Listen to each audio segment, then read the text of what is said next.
இப்போ சமீபத்தில் உள்ள கேரளாவில் ஒரு வீடு நான் போய் பார்த்தேன். வீட்டில் வாஸ்தெல்லாம் நிறைய மாற்றி கொடுத்தேன். ரொம்ப மகிழ்ச்சியாக இருக்காங்க அவங்க.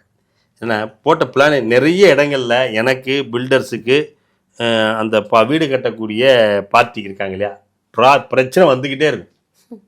அங்கே வீடு கட்டுறவங்க என்ன சொல்லுவாங்க, சார் இந்த இடத்த கொண்டு விடாங்க, இன்ஜினியர் பிளான் போட்டு பிளானர் டிசைனர் பிளான் போட்டு அவங்க ஒரு வாசுப்படி தான் பிளான் போட்டு கொண்டாந்து கொடுத்துருப்பாங்க.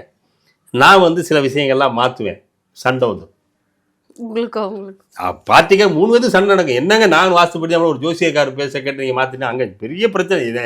நிறைய வீடு அது பிரச்சனை நடக்குது. நான் சந்திச்சுட்டு வரேன் அனுதினமும் அதை. அப்போ சொன்னேன், அப்போ நீங்கள் முடிவு எடுத்துக்கங்க படிப்பேன்.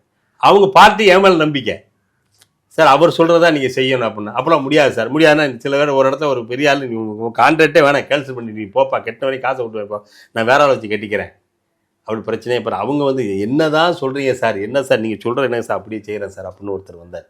ஒருத்தர் நீங்கள் அவரை வச்சே கட்டிக்க, என்னால் கட்ட முடியும், அவர் சொல்கிற முடியல என்னால் கட்ட முடியாது, அவர் கிளம்பி போயிட்டார். இந்த மாதிரி நிறைய இடங்கள் நிறைய பில்டர். ஏன் கேட்டீங்க, நான் சொல்லுவேன் சார் உங்களுடைய படிப்பு பில்டிங் எல்லாம் ஓகே, என்னுடைய வாஸ்துங்கிறது வேறு. நீங்கள் படித்த வாஸ்து என்னுடைய கிடையாது, என் வாஸ்து இதே வேறு. இதை நீங்கள் அனுபவிச்சு ப்ராக்டிக்கலாக அனுபவிச்சு பாருங்கள் தெரியும் அப்படின்னு சொல்லும் பொழுது சில இடங்கள் அதெல்லாம் நடந்த உடனே அப்புறம் அவங்க ஒத்துக்கிறாங்க. உண்மைதான் சார் இருக்குது இதில் நீங்கள் சொல்லக்கூடிய விஷயங்கள் உண்மை. நடைமுறைக்கு இனிப்புங்கிறது சாப்பிட்டா தான் சார் தெரியும். உப்பா சர்க்கரையா 2 வெள்ளை தான். சாப்பிட்டு பாருங்கள், நான் சொல்லக்கூடிய செஞ்சு பாருங்கள் வாழ்க்கையில். ஏன்னா உங்களுக்கு அந்த அந்த வீடு கட்டக்கூடியவர் அவர் சுபிட்சமாக இருக்கணும். கெட்டி முடிவுல உங்களுக்கு அவர் எந்த பேலன்ஸ் செய்யும், உங்களுக்கு பணத்தை போகிறவங்க கொடுக்கணும் இல்லைங்களா. ஆரம்பத்தில் நல்லா பணம் கொடுத்து இப்போ மிச்சம் கடைசி நேரத்தில் பில்டிங் கட்டி முடிச்சு எனக்கு பேலன்ஸ் இவ்வளோ ரூபா தரணும்னு நீங்கள் அவர் சண்டை ஓட்டக்கூடாது.